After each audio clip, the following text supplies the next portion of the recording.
গোল গোল এই জিনিসগুলো কি এটা কেউই বুঝতে পারছেন না। আমি বলে দেই, এটা হচ্ছে চিকেন বল। আমি এটা ভেজে নিয়েছিলাম। এর জন্য আদা, রসুন, পেঁয়াজ আর কিছু মরিচ, ঝালটা আপনার টেস্ট অনুযায়ী দিয়ে নেবেন। আর এখানে আমি মুরগির মাংস নিয়েছিলাম, এটা বুকের মাংস ছিল মুরগির। আর এই চিকেন বল করার জন্য আমরা সবাই জানি বুকের সলিড মাংসটাই লাগে। তো এখানে আমি ব্লেন্ড করা আদা, রসুন, পেঁয়াজ, কাঁচামরিচ পেস্টটা দিয়ে দিব। তার সাথে আমার একটা ম্যাজিক মশলা যে হয় সেই মশলার গুঁড়াটাও দিয়ে নিয়েছি। লবণ, টমেটো সস, সয়া সস এগুলো দিয়ে মাখিয়ে নিচ্ছি। আর এর সাথে গোলমরিচও অ্যাড করা ছিল। আর এখানে অবশ্যই পাউরুটিটা দিতে হবে মাস্ট, পাউরুটি আর হচ্ছে কর্নফ্লাওয়ার। আমি এগুলো ব্লেন্ড করার পরে কিছুক্ষণ রেখে দিয়েছিলাম রেস্টে। তারপরে এই যে কর্নফ্লাওয়ার মাখিয়ে নিচ্ছি।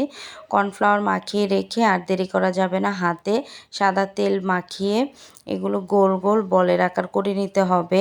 তো আমি যখন বল করছিলাম তখন বলগুলো খুব সুন্দর হয়েছিল। আর যখন চুলায় দিয়েছি তখন একটু একটু ফেটে ফেটে গিয়েছিল, জানি না কেন হলো এরকম। আর এটা আমি ফার্স্ট টাইম তৈরি করছিলাম, তাই আপনাদের সাথে শেয়ার করলাম। এই পানিটা আমি গরম করে নিয়েছিলাম, যখন বুদবুদ উঠছিল তখন সবগুলো বল দিয়ে দিচ্ছিলাম। দিয়ে 10 মিনিটের জন্য আমি ঢেকে দিব। তো 5 মিনিট পর আমি ঢাকনা খুলে এগুলো উল্টে পাল্টে দিচ্ছিলাম।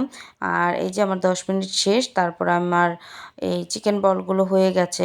আমি এগুলো পানি থেকে নামিয়ে নিচ্ছি। আর ওই পানিটা আমি কিন্তু ফালাইনি, ওটা দিয়ে আমি চিকেন স্যুপ রান্না করেছিলাম। তো এই যে কতটুকু ব্রাউন্সি হয়েছে সেটা আপনাদের সাথে শেয়ার করছিলাম। আমি কেটেও দেখাচ্ছিলাম যে ভিতরে স্ট্রাকচারটা। তো খেয়ে সবাই বলেছে দোকানেরগুলোতে বেশি একটা চিকেন দেওয়া হয় না, চিকেনের ফ্লেভার আসে না। তো আমারটার মধ্যে চিকেনের ফ্লেভার ছিল। আর আমি আমার ছেলের টিফিনের জন্য এটা সংরক্ষণ করে রাখি। আর আমি ফ্রিজে রেখে দিয়েছিলাম, তো আপনাদের সাথে শেয়ার করার জন্য আমি এই 3-4টা ভেজে নিচ্ছিলাম।